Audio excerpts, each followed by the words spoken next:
Buenas noches. En la materia de revisoría fiscal tenemos una actividad de herramientas de trabajo, informes de revisor fiscal. Esto acompañado con el docente Óscar Osvaldo Blanco y quien realiza el trabajo Camilo y Mónica, quien les habla.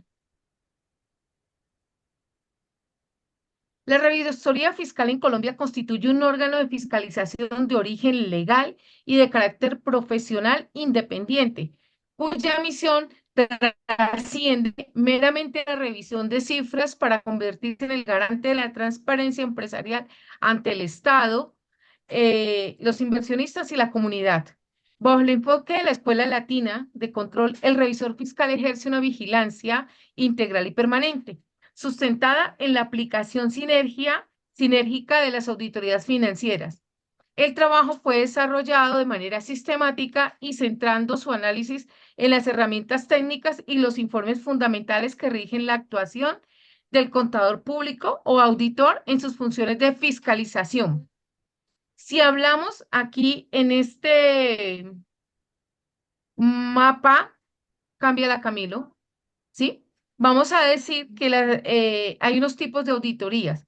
Decimos que la auditoría financiera es el examen de los estados financieros por un contador independiente para establecer la racionalidad y aumentar la utilidad de la información, que tiene unos objetivos como aumentar la confianza de los usuarios en las manifestaciones de la administración. Y hay un alcance, pues no se limita a verificar los documentos contables, comprueba si estos se representan fielmente las operaciones en todas las áreas, ya sea en venta, producción y tesorería. Y una de sus características se basa en las normas de auditoría de aceptación general. Si hablamos de la auditoría de cumplimiento, decimos que está la comprobación de las operaciones financieras, administrativas y económicas que se realizan conforme a las normas legales estatutarias aplicables, que uno de sus objetivos es determinar si los procedimientos y medidas de control interno acatan la normatividad. Su alcance es una revisión numérico-legal de las operaciones de la entidad y una de sus características es que asegura la legalidad en el desarrollo del objeto social. Si hablamos de la auditoría de gestión, decimos que este es un examen destinado a evaluar el grado de eficiencia y eficacia en el manejo de los recursos y el logro de los objetivos previstos. Su objetivo, uno de ellos, es determinar lo adecuado de la organización y sus políticas. Su alcance es multidimensional, abarcando la gestión global, el sistema comercial, financiero, de producción, de recursos humanos y sistemas administrativos. Y una característica es un enfoque en la productividad técnica y económica. Y por último, tenemos la auditoría de control interno, que es la evaluación sistemática de los componentes en el control interno para conceptuar sobre la adecuación y efectividad. Un objetivo es proporcionar seguridad razonable sobre la efectividad de las operaciones y confiabilidad en la información. Su alcance comprende 5 componentes interrelacionados: ambiente de control, evaluación de riesgos, actividades de control, información y comunicación, y por último, la supervisión. Características de esta, que es un proceso multidireccional, repetitivo y permanente, diciendo así que el revisor fiscal no utiliza estas auditorías de manera aislada, sino que las integra para ejercer un metacontrol. Ahora, en este mapa conceptual sobre papeles de trabajo, en su pronunciamiento 5, vamos a decir que los papeles de trabajo representan la totalidad de documentos preparados o recibidos por el contador público que constituyen el compendio de la evidencia obtenida de las pruebas realizadas para emitir un juicio profesional. Hay una definición, esta es la constancia de las labores realizadas para emitir un juicio profesional, ya sea esta elaborada por las NAGA, las normas de auditoría interna generalmente aceptadas. Sus principios es facilitar la preparación del informe ni el dictamen, servir como prueba de corrección y razonabilidad al trabajo realizado. Sus generalidades y principios, hablamos de el soporte técnico, que es la evidencia en el trabajo, que se ha planeado, que se ha supervisado y que se evalúa bajo el control interno. Su integridad deben ser completos, reflejando claramente los datos significativos y métodos de comprobación. Y por último, la claridad, que este debe de ser o hablar por sí mismo para cualquier persona, para un tercero, que lo pueda interpretar. En los papeles de trabajo se clasifican según una forma y contenido que estos tengan. Por ejemplo, las planillas, sumatorias y detalle para análisis de cuenta, documentos soportes como cámaras, como copias de correspondencia, extracto de acta, herramientas de auditoría que son los programas de trabajo. El resultado de las pruebas es lo que hacen las hojas de trabajo con pruebas de cumplimiento. Y por último, los cierres, que son borradores a los estados financieros, notas y el dictamen final. Tenemos la propiedad y la intelectual. Entonces, la propiedad es exclusiva de los papeles de trabajo y, valga la redundancia, son exclusividad del contador público, aunque se preparen en las oficinas y con recursos del ente económico. Hay una independencia, esta es la independencia profesional que se determina autónomamente de los procedimientos necesarios. Su reserva y confidencialidad, pues hay un secreto profesional que tenemos nosotros los contadores según la ley 43 del 90. Hay un acceso restringido, esto solo puede darse a conocer a terceros por autorización de los clientes y del contador o por órdenes judiciales previstos en la ley. Y por último, el archivo y la conservación. Estos papeles de trabajo están en dos tipos de expediente. Uno, que es el expediente del trabajo anual, que es la documentación exclusiva del periodo auditado. El archivo permanente, que ya son los contratos que tenemos y que no cambia su relevancia en el tiempo, como un contrato a largo plazo, unas actas constitutivas. Y el tiempo de retención no se deben de tener por menos de 5 años, contados a partir de su elaboración.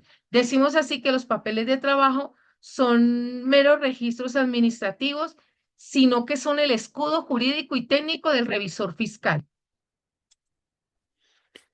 La estructura de los informes y los dictámenes profesionales. Tenemos tres definiciones básicas, donde tenemos la primera, el informe del contador público independiente, que es un documento en el que el profesional expresa de manera clara la naturaleza de su relación con los estados financieros, el alcance de su examen y su opinión sobre la razonabilidad de los mismos.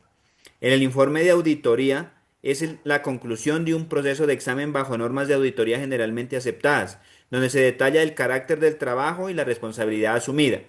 Y el dictamen del revisor fiscal es un documento formal y solemne, donde el revisor fiscal emite su opinión técnica no solo sobre los estados financieros, de acuerdo al artículo 208 del Código de Comercio, sino también sobre el cumplimiento legal, estatutario y la eficacia del control interno, de acuerdo a lo normado en el artículo 209 del Código de Comercio. Aquí tenemos la estructura del informe, según el pronunciamiento 6 del Consejo Técnico de la Contaduría Pública. Esa estructura básicamente se basa en 7 puntos. El primero tenemos que es el título, que se identifique claramente el tipo de informe. El segundo tenemos que es el destinatario, que va generalmente a los accionistas o a la junta de socios. El tercero es el párrafo introductorio del informe, que identifica los estados financieros auditados y aclara que la responsabilidad de la información es de la administración del ente económico. El párrafo de alcance es el cuarto, que declara que la auditoría se realizó bajo normas de auditoría generalmente aceptadas y normas internacionales de auditoría, que fue planeada para obtener seguridad razonable y que se basó en las pruebas selectivas. En el quinto tenemos el párrafo ya de la opinión del profesional, donde habla sobre los estados financieros si presentan razonablemente la situación financiera de acuerdo a los principios de contabilidad generalmente aceptados. En el sexto tenemos el párrafo de énfasis u otros asuntos, especialmente para la revisoría. Es un párrafo adicional sobre el cumplimiento de las normas legales, técnicas contables y medidas del control interno. Y por último, tenemos la firma del profesional con su número de tarjeta profesional, el lugar y la fecha donde se realizó el examen. Por otro lado, tenemos la estructura de los informes y los dictámenes profesionales. Tenemos unas similitudes que en ambos se fundamentan en las normas de auditoría generalmente aceptadas. Segundo, que se deben indicar si los estados financieros siguen los principios de contabilidad generalmente aceptados y si se aplicaron uniformemente. La tercera similitud es que requieren independencia mental absoluta del profesional que lo está realizando. Acá tenemos una matriz de diferencias en cuanto al alcance. El dictamen del revisor fiscal es integral, incluye gestión y control interno, mientras que el informe del auditor independiente suele limitarse a la razonabilidad de los estados financieros a la cual lo fue contratado. La periodicidad, el dictamen del revisor fiscal es fruto de una vigilancia permanente. El auditor externo es episódico o posterior. El contenido legal, solo el dictamen del revisor fiscal debe pronunciarse expresamente sobre la conservación de correspondencia, libros de actas y registro de acciones según el Código de Comercio. El informe corto versus el informe largo. Generalmente tenemos tres tipos de informe. El primero que es el informe corto o el dictamen estándar que generalmente se realiza por el profesional, que es un documento técnico y resumido. Generalmente tiene de 3 a 4 párrafos, el cual se limita solamente a dar una opinión profesional para ser publicado con los estados financieros básicos. En segundo, tenemos el informe largo extenso que incluye, además de la opinión, análisis detallado de cuentas, de ratios financieros y especialmente de sugerencias y recomendaciones sobre el control interno y los procedimientos administrativos, o sea, es más específico. Y el tercero, tenemos las recomendaciones del Consejo Técnico de la Contaduría Pública, donde el revisor fiscal debe emitir sus recomendaciones de control interno en un informe separado, que es el informe largo, para no generar confusión en el dictamen estándar que va dirigido al público en general. Las clases y opiniones de un dictamen, de acuerdo al pronunciamiento 6 del Código Técnico de la Contaduría Pública. Tenemos 4 clases de opinión. La primera tenemos que es la opinión limpia o sin salvedades, como se define como la declaración de que los estados financieros presentan razonablemente la situación financiera en todo el aspecto significativo. ¿Cuándo se presenta? Cuando se emite cuando el revisor fiscal está satisfecho con la razonabilidad de las cifras y el cumplimiento legal.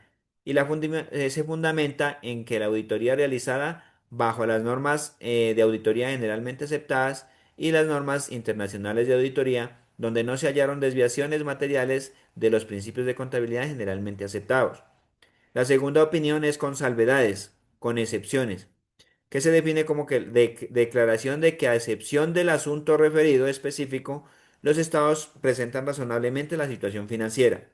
Se presenta cuando hay una restricción en el alcance, falta de uniformidad de los principios o desviaciones de los principios de contabilidad generalmente aceptados que no son generalizadas. Y se fundamenta en la evidencia de errores o limitaciones que afectan partidas específicas. Ojo, sin invalidar el conjunto de los estados financieros. La opinión adversa, que es prácticamente una opinión negativa, que se define como que la declaración de que los estados financieros no presentan una situación financiera razonable.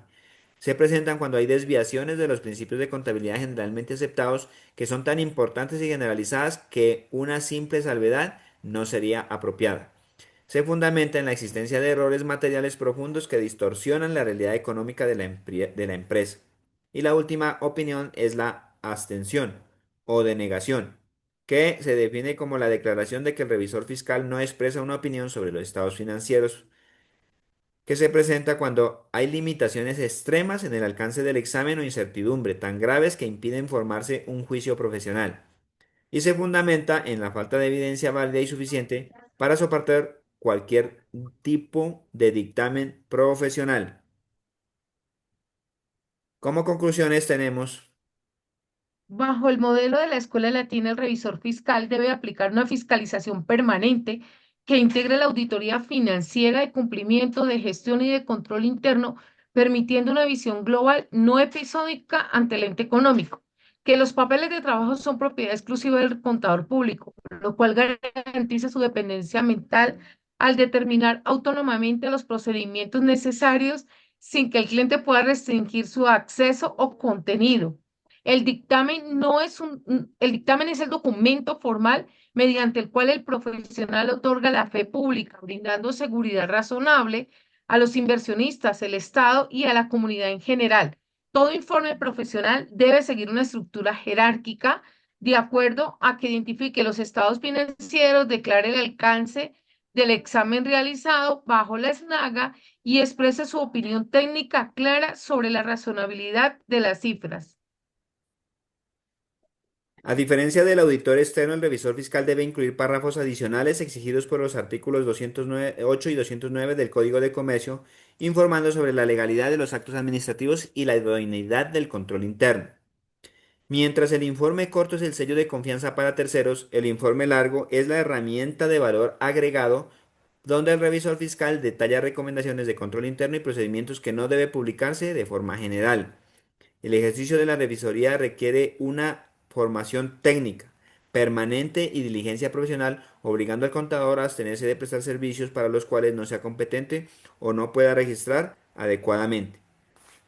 La independencia mental como pilar ético, la objetividad del revisor fiscal depende de estar libre de cualquier predisposición o conflicto de interés, garantizando que su juicio profesional sea imparcial y esté orientado a la protección del orden económico en general. Muchas gracias. Gracias.